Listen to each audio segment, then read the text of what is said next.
Good morning everyone मु कान्हा आज गुरुत्वपूर्ण खबर गुड़ी को आपण जनइबी। न्यूज गुड़ी भल लगे निश्चित भाव गोटे लाइक करी चैनल को सब्सक्राइब करने। चलतु आज गुरुत्वपूर्ण खबर गुड़ी नजर पकाइबा। तेबे राज्य रे ग्रीष्म प्रवाह जारी रही। असह्य गरम और गुलुगुली रे सारा राज्य आउटु पाउटु होउछि। आसंता 5 दिन जाए ताती और गुलुगुलीर निस्तार नाही। उपकूल ओडिशा रे प्रबल गुलुगुली और ताती रहिबार संभावना रही अछि। प्रबल ताती पई बलांगीर बरगढ़ जिला को ऑरेंज वार्निंग जारी करा जाइछि।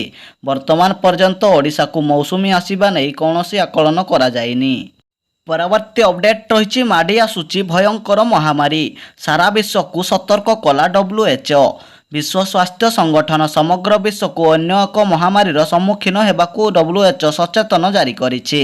एही महामारी कोविड-19 कोरोना ठारू बड़ महामारी माड़ी आसुछि। ब्रिटिश वरिष्ठ वैज्ञानिक चेतावनी पर WHO एही रोगर मुकाबिला पई प्रस्तुत आरंभ कर सारिछि। परवर्ती अपडेट रही पुरी रे घटिला बोमा विस्फोरण। पुरी जिला नरेंद्र पोखरी पाखरे बाण विस्फोरण हेबा फल मृत्यु संख्या 11 को पहुंची। वर्तमान 19 जन विभिन्न हॉस्पिटल रे चिकित्साधीन अवस्था रही। एने रिलीज जरिया सूचना मिली अछि। परवर्ती अपडेट रही दुई देश रे निर्वाचन फलाफल आसी जाइछि। सिक्किम विधानसभा निर्वाचन रे एक तरफा विजय हासिल करिछि। सरकार थिबा सिक्किम क्रांतिकार मोर्चा दल विरोधी को सबु दिगरु चकमा दे मोट 32 आसन रु 31 आसन रे विजय हासिल करिछि। सही बळी अरुणाचल प्रदेश रे विधानसभा निर्वाचन पई भोट गणति सुरुखुरु रे चलिछि। अरुणाचल प्रदेश रे बीजेपी विपुल मात्रा रे विजय आडकु गति करुछि।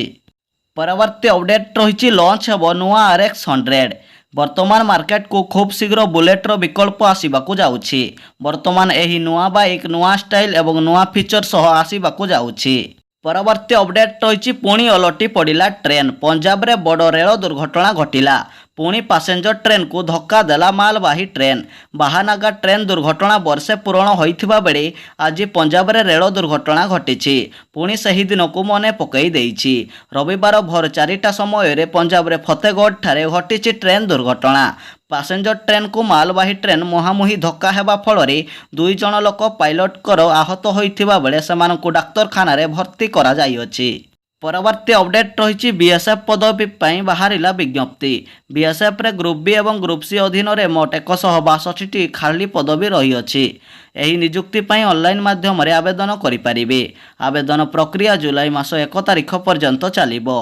BSF रे जोग देई देश सेवा करिबाकू चाहुतबा प्रार्थी माने धार्य तारिख भितर फॉर्म पूरण करि परिबे। परवर्ती अपडेट रही सरकारी कर्मचारी खुशी खबर आसी अछि। समस्त सरकारी कर्मचारी मानक पई सप्तम वेतन कमिशन अनुसार केंद्र सरकार ग्रेच्युटी लिमिट बढ़ाई देइछंती। सेंट्रल पेंशन रूल एवं सेंट्रल सिविल सर्विसेस रूल रे संशोधन करा जाय अवसरकालीन एवं मृत्युकालीन ग्रेच्युटी पई समय सीमा को वृद्धि करा जायछि। परवर्ती अपडेट रही दिल्ली मुख्यमंत्री अरविंद केजरीवाल को सरेंडर पर 5 जून पर्यंत न्यायिक हेफाजत रे बढ़ाइला कोर्ट। दिल्ली रो एक कोर्ट अरविंद केजरीवाल को 5 जून पर्यंत हेफाजत रे पठाइछंती। कोर्ट प्रवर्तन निर्देशालय पक्षरु दाखल करा जाइथिबा एक आवेदन को नै सुनानी परे एही निर्देश दैछंती। परवर्ती अपडेट रही बदलिला अंगनवाड़ी समय। आजिकाली तापमात्रा क्रमागत भाव में वृद्धि पाउछि। एहा सहित प्रबल उत्ताप जोगु लोकंक जीवन अस्तव्यस्त होई पड़िछि। उत्ताप को दृष्टि रे रखी वर्तमान राज्य सरकार एक बड़ निष्पत्ति नैछंती। अंगनवाड़ी केन्द्र रे समय परिवर्तन करा जाय अछि। एही आदेश छत्तीसगढ़ सरकार दैछंती। अंगनवाड़ी केन्द्र गुड़िकरे कार्य 4 घंटा रु 2 घंटा को ह्रास करा जायछि। परवर्ती अपडेट रही ओलंपिक्स टिकेट हासिल कले बक्सर अमित पंगाल। अमित को दीर्घ दिन स्वप्न पूरण होइछि। ओलंपिक्स खेलिबा पई योग्यता हासिल करिसंती। द्वितीय विश्व क्वालिफिकेशन टूर्नामेंट रे क्वार्टर फाइनल रे 5 थर विजय हासिल करी अमित ओलंपिक्स पई टिकेट हासिल करिसंती। परवर्ती अपडेट रही जून मास 22 तारिख रे OJS प्रिलिमिनारी परीक्षा हेबो। एणिकी जून मास 23 तारिख दिन हेबो नाही OJS प्रिलिमिनारी परीक्षा। OPSC पक्षरु जारी होइथिबा नोटिस मुताबक जून मास 23 बदल रे जून मास 22 तारिख दिन OJS 2023 प्रिलिम्स परीक्षा अनुष्ठित हेबो। न्यूज गुडी को भलो लागिले निश्चित भाबे गोटे लाइक करी चैनल को सब्सक्राइब करि देबे।